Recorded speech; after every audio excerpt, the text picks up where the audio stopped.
funny too. This is where I got a call from a new guy, a new customer. I guess he's an electrician up in Boston or something. He knows a little bit about AC units. And he's cleaned the unit. And he thinks it's low on refrigerant. The outside unit's low on refrigerant. Supposedly he used to have another guy who used to come help him charge it, but the guy died, some union guy. So he wants me to go over there and see if I can see what's going on with the unit. He said it didn't ice up yet, but he hasn't been running it really long when it's not cooling. So inside unit runs, the outside unit runs, it just doesn't cool and the line doesn't get cold. So that means to tell me either it's out of Freon completely or it's low. Freon, refrigerant, whatever you want to call it. And he thinks it's the 410A stuff, so I got both of them in the truck. We'll go by and run it and see what's going on with it, with the pressures. Try to get you some shots. It's going to be a helicopter for sure. It's going to be a hovercraft for sure, this guy. Seems like, you know, just know enough to be dangerous type of thing. Miss Molly playing Catch Me If You Can this morning. Gotta leave her home. Anyway, I notice people are really getting cheap now with the prices of gas going flipping skyrocket. Everybody's tightening their flipping belt and their seems like everybody's really getting stingy. I don't blame them. Electrical putty, you know that electrical putty that you use? Yeah, that shit works good too. Where they could either that or that aluminum foil. All right, so looks like it's an 11. What is that? 14. It's a 14. Looks like the date. Oh. It's 410A. All right, go start it up. I'm gonna run it. Yeah. It's a little 2-tonner. Aqua air. He cleans the coil. It's all nice and clean inside. He's gonna run it. Gotta let it run for a little bit.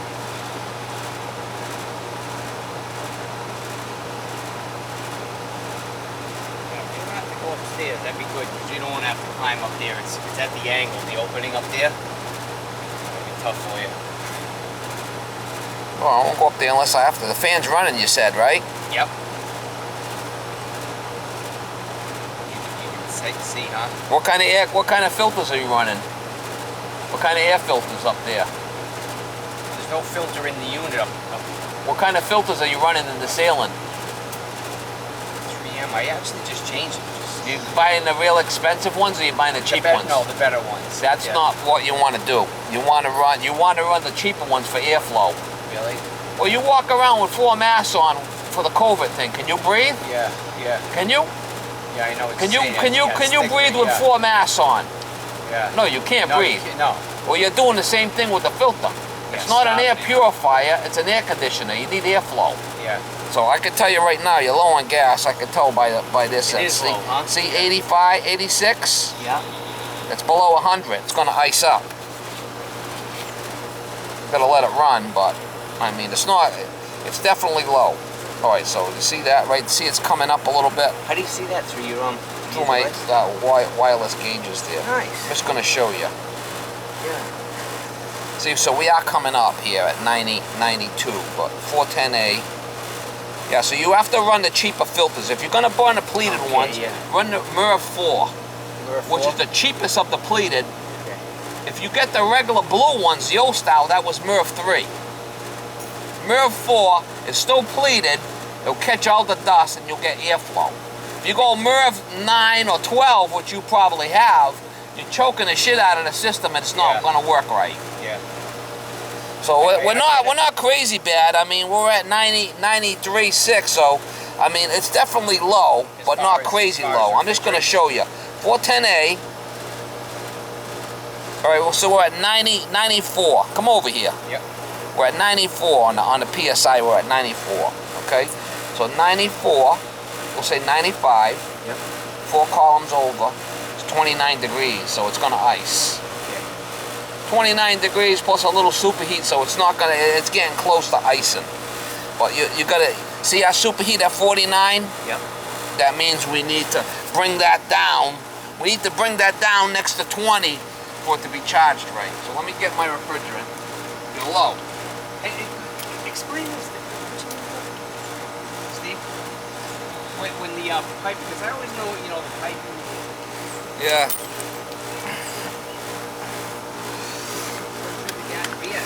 Yeah, it's definitely low on refrigerant because, see our superheat there? Yeah, 44. At 44. We're gonna put some in and see if we can bring that down. Yeah, it was running. Now, do you got a TXV up there or a piston? You're not sure. For the metering device.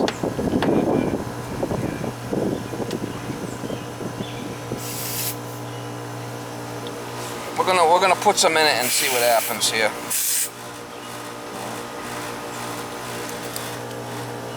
It ain't crazy low, but it's low enough where it's not gonna work right, like you said, you know? Why would it just all of a sudden stop and not cool at all? Like yesterday, it really just wasn't. Alright, so. I was up at. Well, I don't know, probably might have iced up, guy. Yeah, I didn't, I'll be honest, I didn't go in the attic to see if it did ice up. But you can tell when out here if it ices up, it'll ice up here in the suction line. Right. The big line where it goes in on the valves, this will ice. Yeah, that one. That one will ice. ice. It wasn't. When I came out, it was like it was. Yeah, warm. we're giving it a little juice, so. It was actually just warm. So It was? Unless the compressor wasn't kicking on. It was running. Yeah. The compressor Was it coming running. out warm here? The air? Feel this. Yeah, I don't. Yeah, not exactly. Sometimes maybe the compressor didn't start. Yeah, I could hear it kicking on and off. The compressor, you could hear it kicking on and off? Yeah, well, you know, it was running and then How long did you turn it on for before you checked it? You got to give it some time. It was running all day, and then around midday, my All wife's day. like, it's getting warm up here, it's getting warmer, and I didn't go upstairs. I went up there, it was like, yeah, it was like 77. Oh my God. All right, we'll give it a little juice. Let's let it settle out and see what happens here. It's not cooling at all. And Subcooling should be about 9. See, it's at 24.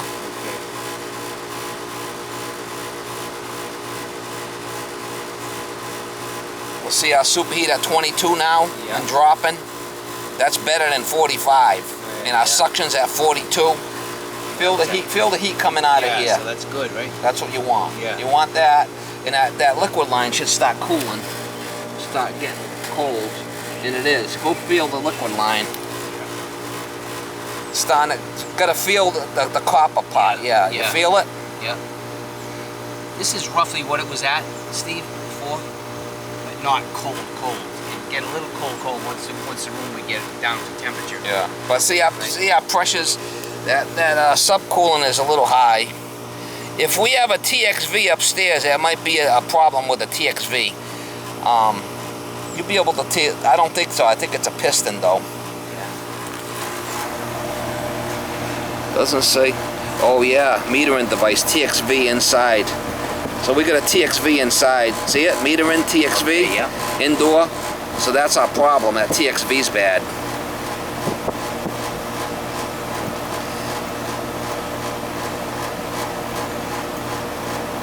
So you should have to set it by subcooling because it's got a TXV. That's probably what your issue is. But it's going to work better like this. I mean, it's still high head pressure there at 450. Yeah. See the head pressure? When it wants to cool. Oh yeah, TXV is regulating. What it does is the liquid line goes up there, then the TXV turns it into a vapor. Yeah. It vaporizes it's hot. It's hot liquid that goes up there, and it turns it from a liquid to a vapor. The TXV does that in the evaporator, yeah. And that's what picks up the heat from the house, right? And brings it out here and gets rid of the heat out here. Yeah. So that metering device upstairs is an issue. It's not working properly.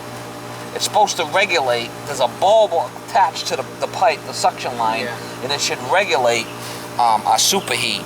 But seeing that it's, you know, unless they didn't put one on up there, is it the same matching equipment or is it different equipment? Yeah, it's matching equipment. It's matching equipment. Yeah.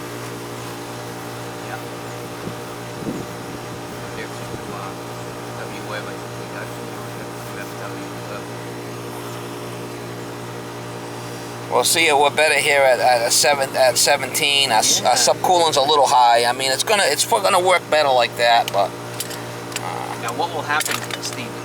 I should change that. It's gonna work now, but that should get changed. I should change that. I don't know if it's got a TXV. It says here on the outside unit, but that doesn't mean that it has one upstairs there. Yeah. Usually, if there was a problem with a TXV, I wouldn't have been able to put gas in it and lower my superheat down. It would have stayed the same. Yeah.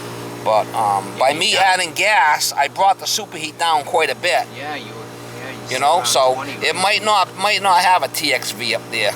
I'm kind of questioning that. It's not running bad here. Yeah, right.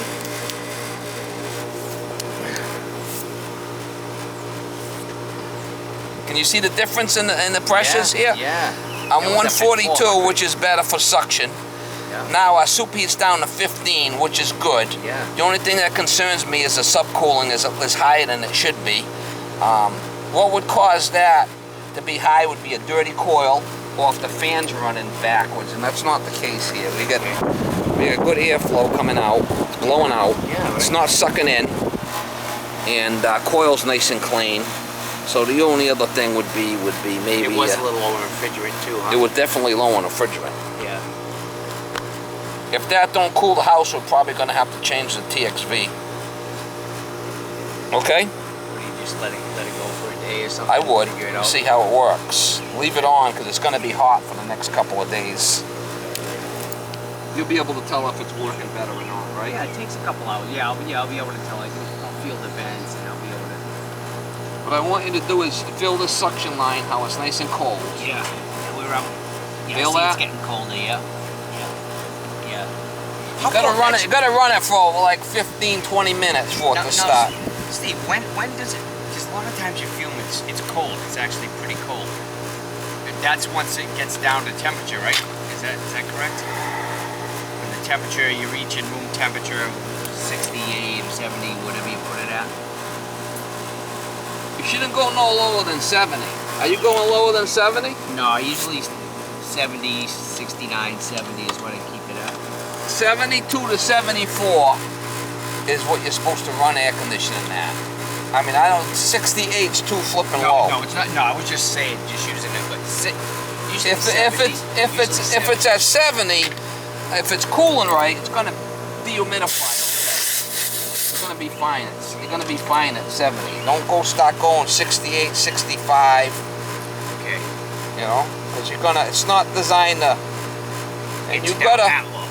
And you don't need it that low. No, you don't need it. It's not designed. It's not refrigeration. It's air conditioning. Yeah. Good.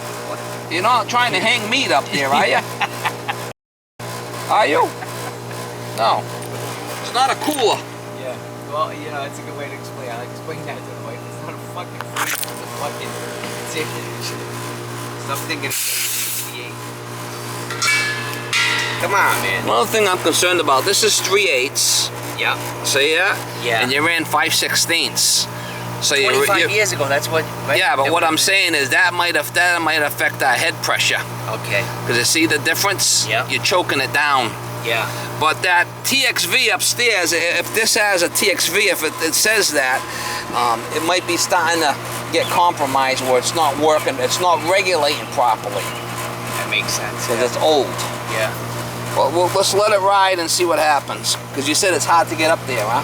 Yeah, we're right in the angle, so you got to get up there and work. I mean, you can, but I struggle getting up in there. You got the roof ceiling line. Yeah, so you're way up there. Up there, you got to like squeeze in and then climb up through, and So what do you got coming down here? You got a That's pump. my condensate. You got your condensate pump. Yeah, I just drained it into there. All right, so I'm not saying that. Let's let it ride for now and see what happens. Okay, this is nice and warm coming out, right? Just feel it here. Yeah. And you got your suction lines cold. Feel that now. It's just getting nice and cold. I want you to run the cheaper filters. That's a good point too. Yeah. The MERV 4. They try to push the nerve.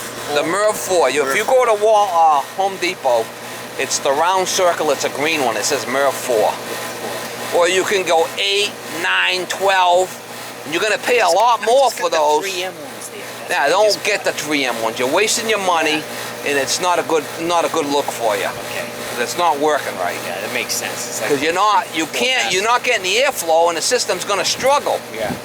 Right? Okay. Yeah, that makes. All right, guys, just left that job. The guy's going to let it ride and see what happens. The suction line's undersized. The liquid line's undersized going up there. That might affect the head pressure.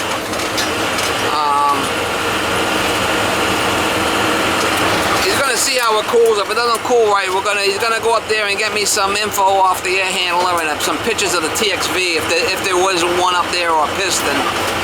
He's going to run cheaper filters like I told him to run. We're going to let it ride and see what happens. The system might have been working like that from day one. I don't even know what's up in the attic. It's a real tight spot to get up there. And I told him, you know, we start changing the TXV up there, you're going to be looking at between $1,000 and $1,500 bucks. Stop fucking around with that. So I went over everything with him, what to look for, and he's pretty knowledgeable about it. I explained to him how it works, and he's going to keep an eye on it. He's retired now, so might have to get into that one deeper. I had to put 2 pounds of 410 in it. 2 pounds of 410, $100 a pound. Plus my labor is $325. Start playing around with a TXV, it's going to be another $1,500 bucks. So time will tell. Give the guy the option. Well, you start playing around replacing TXVs and shit like that, and it's the same pressures and everything because the system's mismatched or got the wrong coil in there or something. I mean, you could really start eating the shit sandwich really quick. So you don't want to rush into doing shit.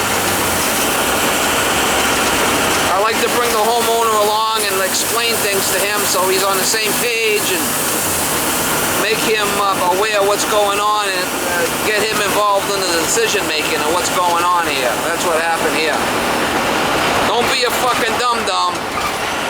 Start, oh yeah, you gotta change this, that, and that. And then you go and do it and it's still the same dum-dum. Gotta be careful. Cover your ass. Cover your ass the best way you can. That's good advice.